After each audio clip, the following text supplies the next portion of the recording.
नमस्कार, अपना प्रदेश उत्तर प्रदेश उत्तराखंड देख रहे हैं आप। मैं हूं आपके साथ पूजा मोहन पांडे। बुलेटिन की शुरुआत करेंगे इस वक्त की हेडलाइंस के साथ में। लखीमपुर मामले में सीन रिक्रिएशन के बाद पुलिस लाइन वापस लौटी एसआईटी की टीम। दोनों आरोपियों को तिकोनिया लेकर पहुंची थी एसआईटी। कल सुबह 10 बजे पूरी हो रही आशीष मिश्रा की रिमांड।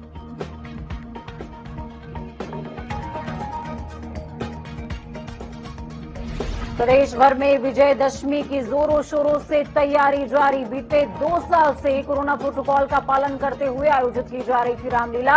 नहीं निकलेगा जुलूस।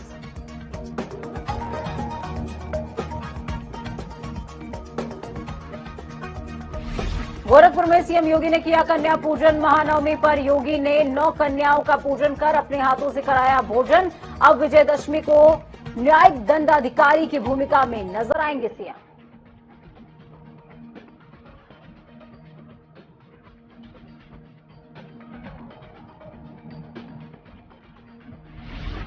महानवमी पर रामनवमी की बधाई के बाद सोशल मीडिया पर ट्रोल हुए अखिलेश यादव। बीजेपी ने कहा जनता को टोपी मत पहनाइए। यूजर्स बोले आपको ईद मुबारक।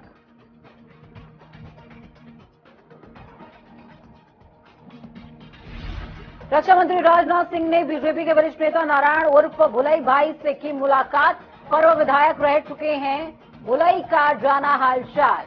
राजनाथ सिंह ने चुनाव प्रचार में पार्टी के नेतृत्व करने की कही बात।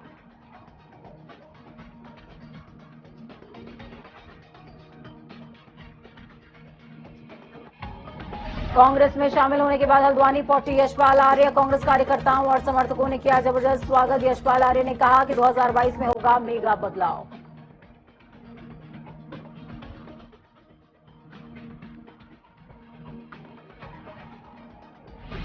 मुख्यमंत्री पुष्कर सिंह धामी और बाबा रामदेव ने महानवमी पर करी विशेष पूजा अर्चना।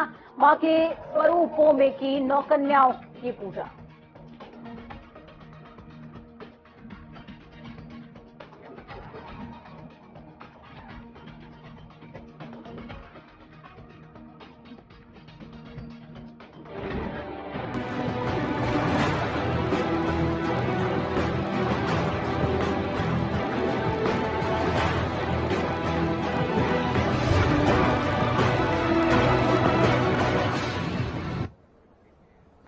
दशहरे पर रावण दहन की तैयारियां जोरों पर हैं। वहीं लखनऊ के रामलीला ग्राउंड पर पंडाल और रावण का पुतला बनकर तैयार हो रहा है। 2 साल से कोरोना के चलते रावण दहन का कार्यक्रम जनता के बीच नहीं हो सका, लेकिन कोरोना महामारी का प्रकोप अब कम होने की वजह से इस बार यूपी सरकार ने गाइडलाइंस के साथ आयोजन की परमिशन भी दी है। फिलहाल शुक्रवार की रात में रावण दहन किया जाएगा। कार्यक्रम में deputy CM Dinesh Sharma, cabinet मंत्री ब्रजेश पाठक सहित कई मंत्री शामिल होंगे।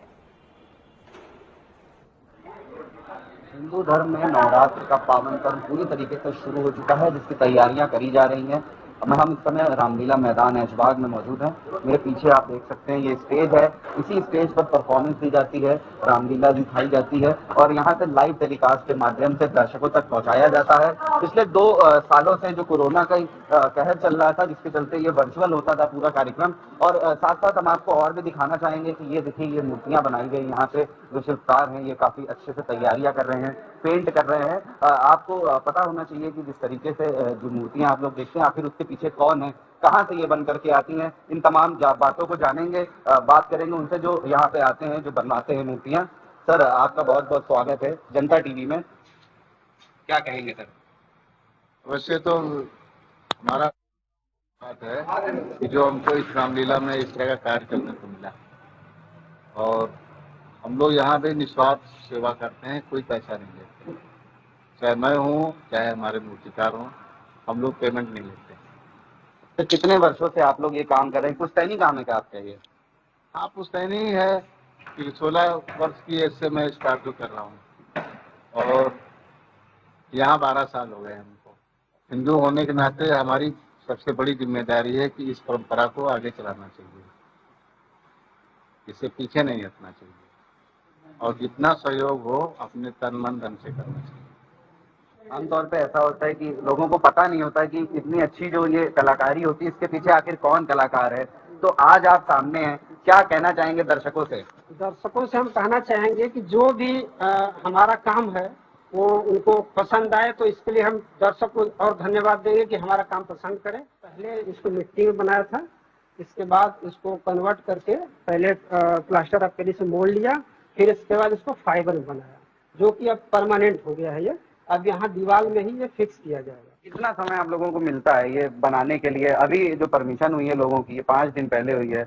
ऐसे पिछले जो 2 साल पहले होता था तो उसमें तो लंबा समय रहता था, लेकिन अभी थोड़ा कम समय मिला होगा। कैसे इस चुनौती को मैनेज कर रहे हैं? चुनौती को क्या है कि बस कोरोना तो है ही है, लेकिन उसको फेस करते हुए सब कुछ अपना उसको बचाते हुए कोरोना के काल को, जो हम लोग मास्क अभी यहाँ नहीं लगाए हैं, लेकिन लगा के ही रखते थे हर समय काम करने में। और हम लोग ये चाहते थे कि भाई सारी अपने जो भी प्रोटोकॉल है कोरोना संबंधित, उसको अपने उसमें रखते हुए हम काम करें, और ये जो राम से संबंधित काम है इसको और आगे करते रहेंगे इसी तरह से। बहुत बहुत धन्यवाद सर तमाम जानकारी के लिए। तो ये वो कलाकार थे जिनकी कलाकारी तो लोग देखते हैं, लेकिन उनको नहीं देख पाते, ये जान नहीं पाते कि आखिर इस कला के पीछे कौन छिपा हुआ है। ये वो लोग हैं जो पिछले 12 साल से ऐशबाग के रामलीला मैदान में मूर्ति बनाने का काम कर रहे हैं, पेंट भी करते हैं, पूरी तरीके से कड़ी मेहनत करते हैं, और उनको आज तक लोग नहीं पहचान पाते, नहीं जान पाते। लखनऊ से वीडियो जर्नलिस्ट रमन के साथ अशा रसराज, जनता टीवी। नवरात्र का पावन पर्व शुरू हो चुका है। 9 दिनों का व्रत रखा जाएगा, उसके बाद दशहरे का होगा जिसमें रावण का दहन किया जाता है। हिंदुओं का काफी पवित्र त्योहार है ये। हम इस समय ऐशबाग के रामलीला मैदान में मौजूद हैं, जहां पे तैयारियां जोरों शोरों से चल रही है। आप साफ तौर से तस्वीरों में देख सकते हैं, इसी जगह पर रामलीला का मंच सजाया जाता है और रावण का पुतला दहन किया जाता है। हमारे साथ में यहाँ के सचिव आदित्य जी मौजूद हैं, इनसे बात करेंगे और तैयारियों का जायजा लेंगे, पूछेंगे कि किस तरीके होता है। सर बहुत बहुत स्वागत है आपका जनता टीवी में। सर क्या कुछ तैयारियां हैं रामलीला की, और कैसे यहाँ पे क्या कुछ हो रहा है? यहाँ पर अब इस समय हम रामलीला का मंचन तो आरंभ हो गया है, पहले नवरात्र से वो चल रहा है हमारा। अब हम दशहरे की तैयारी में है, रावण पुतला दहन की तैयारी में है कि इसका एक बुराई हर वर्ष हम लोग खत्म करते हैं। रावण के पुतले में हमने जलाया तुष्टीकरण का रावण, तो आज तुष्टीकरण पर अंकुश है। हमने नारी संरक्षण के लिए नारी उत्पीड़न का रावण जलाया, आज नारी उत्पीड़न पर कमी आई है। मैंने भ्रष्टाचार का रावण जलाया, तो आज भ्रष्टाचार में कुछ कमी दिखाई दे रही है। मैंने जलाया घोटालों का रावण, जो घोटाले हुए थे, अब इधर कई वर्षों से कोई घोटाले सुनाई नहीं पड़ रहे। तो हम एक सामाजिक कोई ऐसी बुराई लेते हैं कि जिसका दहन हम करते हैं। तो जिस तरीके से 2 साल से लगातार कोरोना की मार चल रही थी, नहीं हो पा रहा था, वर्चुअल माध्यम से मनाया जा रहा था, तो इस बार क्या लगता है कितनी भीड़ उमड़ेगी और कैसे कोविड के नियमों का पालन करवाएंगे आप लोग, कैसी ये तैयारियां करेंगे? देखिए, मैदान हमारे पास बहुत बड़ा है और कोविड में हमने उन लोगों को बुलाया है कि जिनका वैक्सीनेशन हो चुका है। तो सबसे पहले तो हम गेट पर खड़े होकर के देखेंगे कि वैक्सीनेशन का सर्टिफिकेट सबके पास है, जिसका हो चुका है। उन लोगों को अनुमति देंगे अंदर आने के लिए, वो आएंगे। फिर भी हम यहाँ दूर दूर रखेंगे, कुर्सियां भी दूर डालेंगे और दूर दूर खड़े होने के लिए आग्रह भी करेंगे। भाई आखिरी सवाल आपसे कि जैसे पहले महीनों का वक्त रहता था स्टेज की और सारी तैयारियों के लिए, लेकिन अभी ये 4-5 दिन पहले आदेश हुआ है, तो हम उन महीनों की तैयारियों को 5 दिनों में पूरा करें तो एक कड़ी चुनौती है, इसको कैसे कर रहे हैं? देखिए, चुनौतियां हमेशा प्रगति का मार्ग प्रशस्त करती हैं। हमें ये आभास अब के हुआ कि हम कम दिनों में भी इस काम को पूरा कर सकते हैं। जो काम हम दिन में करते थे वो रात दिन में किया है, तो हमें पूरी रात का उपयोग किया, और जो काम 8 घंटे होता था वो 24 घंटे हुआ है, तो हमने उसको घंटों में परिवर्तित किया। फिर भी जितना इसमें घंटे मुझे मिले, उस पर जो कुछ भी हमारी संस्था कर सकी वो आपके सामने प्रस्तुत है। ये तमाम तैयारियां यहाँ पे चल रही हैं, रावण भी बनाया जा रहा है, रामलीला का मंच भी तैयार है और हजारों की संख्या में यहाँ पे लोगों का सैलाब उमड़ता है। तो कोविड के नियमों का भी खास तौर से ध्यान रखा जाएगा। सबसे पहले कोविशील्ड का जो उनके वैक्सीनेट होने का सर्टिफिकेट चेक किया जाएगा, उसके बाद ही उन्हें अंदर प्रवेश दिया जाएगा। लखनऊ से वीडियो जर्नलिस्ट रमन के साथ अशा रसराज, जनता टीवी। अयोध्या की रामलीला में आज बीजेपी सांसद मनोज तिवारी ने अपने अभिनय से राम भक्तों का मन मोह लिया। भोजपुरी सुपरस्टार मनोज तिवारी ने कहा, मैं लगातार दूसरे साल अयोध्या की रामलीला में काम करने जा रहा हूं। अंगद की भूमिका में मैंने पिछले वर्ष भी काम किया था। भगवान श्री राम के आशीर्वाद और राम भक्तों के प्यार से 19 करोड़ 60 लाख से ज्यादा भगवान श्री राम के भक्तों ने अयोध्या की रामलीला देखी है। राम की कथा का सबसे मजबूत पक्ष है राम रावण संवाद। जहां राम की भी एक नीति दिखती है कि अंत तक युद्ध को टालो। अयोध्या में कभी युद्ध नहीं हुआ और अयोध्या कभी युद्ध चाहती नहीं थी। देखिए, सीता जी का अपहरण हुआ है, जंगल में है राम लक्ष्मण, क्या मुंह लेकर जाएंगे, ये सारे प्रश्न हैं। फिर भी वो रावण को पता चलने के बाद कि रावण ने सीता जी को हर रखा है, अंगद को भेजते हैं कि अभी भी समझ जाओ तो तुम्हें माफी मिल सकती है। तो एक संस्कृति में इतना मर्यादा, इतना समय देना, इतना युद्ध को टालना, इस संस्कृति का दुनिया में कोई तोड़ नहीं हो सकता। इसीलिए ये सत्य सनातन राम की संस्कृति आज इसको दुनिया के बहुत सारे देश फॉलो करने लगे।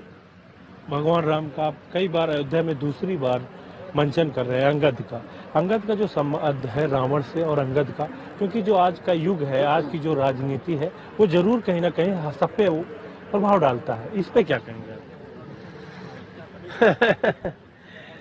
देखिए, आज की राजनीति का बहुत लेना देना है। रामायण से सबको कुछ न कुछ मिल सकता है। वो प्रजा हो उसको भी मिलेगा, राजा हो उसको भी मिलेगा, विपक्षी है उसको भी मिलेगा, माँ को भी मिलेगा, विद्यार्थी को भी मिलेगा, पुत्र को भी मिलेगा, पिता को भी मिलेगा और सौतेली माँ को भी मिलेगा, भाइयों को भी मिलेगा। तो इतना सबका कुछ न कुछ राम कनेक्शन है। मैं समझता हूं सबको रामायण का अध्ययन करना चाहिए। अगर सबने रामायण को अच्छी तरह आत्मसात कर लिया तो भारत का बहुत बड़ा कल्याण होगा। भगवान राम का मंदिर भी बन रहा है, नव्य अयोध्या और भव्य अयोध्या। मोदी जी और प्रधानमंत्री जी का दोनों सपना है कि अयोध्या को एक 20 पटल पे ले जाता है, क्या कहेंगे? ये बहुत सुंदर भाव है और वो भारतीय जनता पार्टी ही कर सकती है। दूसरे लोगों ने तो राम जी के मंदिर को बनने से हमेशा रोका, राम मंदिर बनाने वालों पे गोलियां भी चलाई। राम मंदिर, राम सेतु पे ही प्रश्न उठाया कई पार्टियों ने, तो सब अंगद के मन में भी वही भाव चलता है कि जो राम विरोधी हैं वो कभी भी भारत के हित ऐसी नहीं हो सकते। 16 करोड़, ये जो अयोध्या की रामलीला है देश नहीं विदेशों में भी दिखाई जाती है। पहले दिन ही, पिछले साल 16 करोड़ लोगों ने देखा था। पहले दिन वर्चुअल रामलीला की शुरुआत हुई उसी दिन 16, आज 2.5 करोड़ लोगों ने देखा। तो ये जो हमारे राम भक्त हैं, जो दर्शक है, उनको अंगद के संवाद में क्या कहेंगे? मुझे लगता है लाइव 2.5 करोड़ लोगों का देखना, ये सुबह होते होते कल रामलीला खत्म होने से पहले ये 25 करोड़ हो जाएगी। तो क्या मानते हैं कि जो राम राज्य है, जो राम राज्य की परिकल्पना है, वो यही है? देखिए, राम राज्य के लिए हमें बहुत सारे प्रयास करने हैं, बहुत सारे भाजपा ने कर रखे हैं और जो बाकी है वो भी भाजपा करने की तैयारी। कोरोना के चलते पिछले साल राजधानी देहरादून में रावण का केवल सांकेतिक पुतला दहन किया गया था, तो वहीं इस बार 45 फुट का रावण दहन किया जाएगा। लेकिन खास बात यह होगी कि केवल रावण का पुतला और लंका दहन का ही कार्यक्रम होगा। दशहरा मेले को लेकर बन्नू बिरादरी के अध्यक्ष से खास बातचीत की हमारे संवाददाता अजीत काम्बोज ने।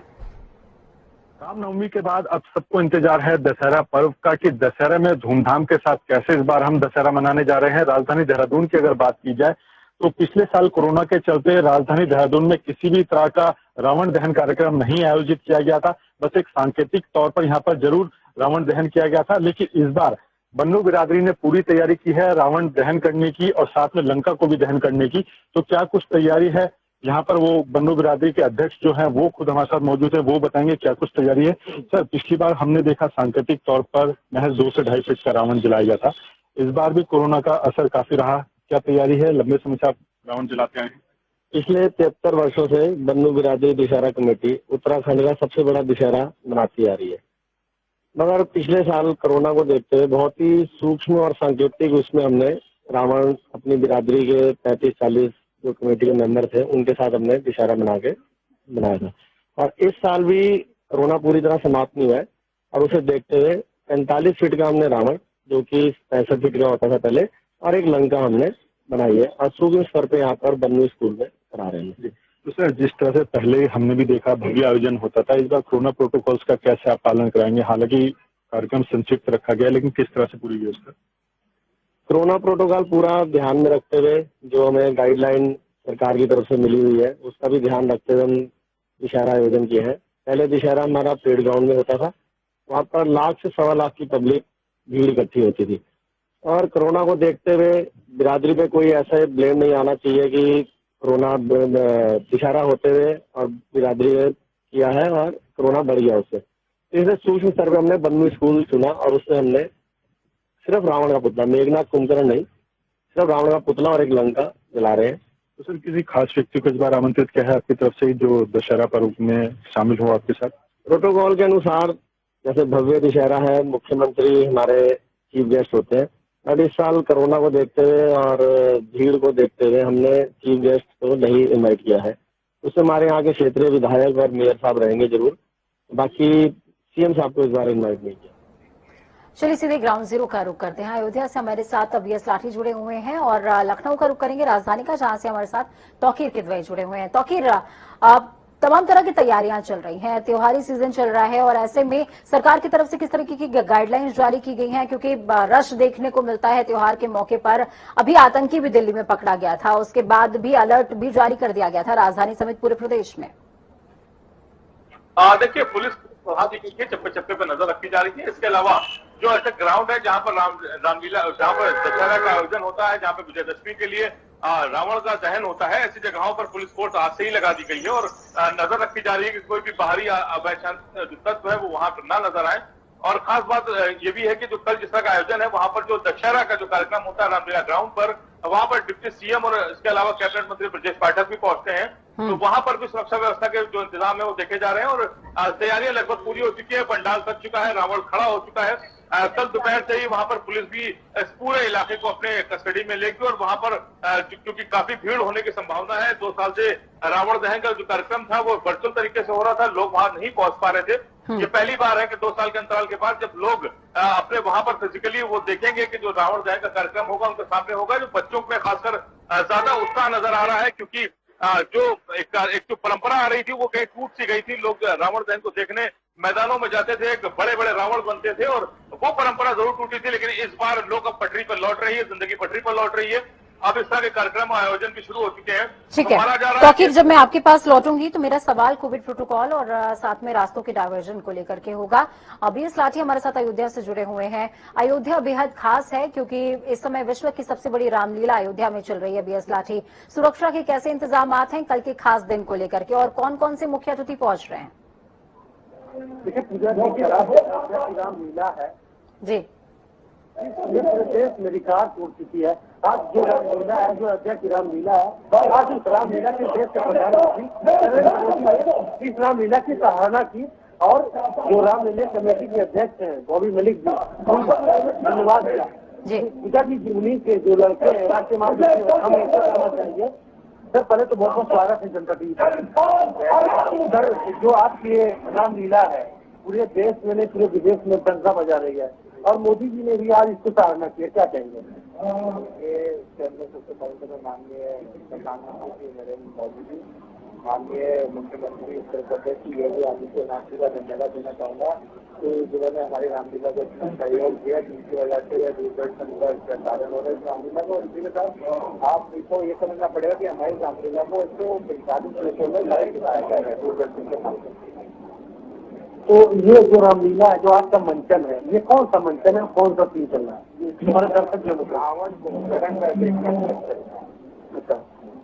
तो पूजा ये जो आज का संवाद है, ये रावण कुंभकर्ण का जो उनका रावण का भाई है कुंभकर्ण और मेघनाथ का वध है। और रही बात पूजा जो यहाँ सुरक्षा व्यवस्था की इंतजाम की बात की गई है, तो पूरा कोविड का पालन किया जा रहा है। जिस वैक्सीन लगाए हैं उसका डोज पूरा हो चुका है, उन्हीं कॉन्फ्रेंस और ये वर्चुअल रामलीला है।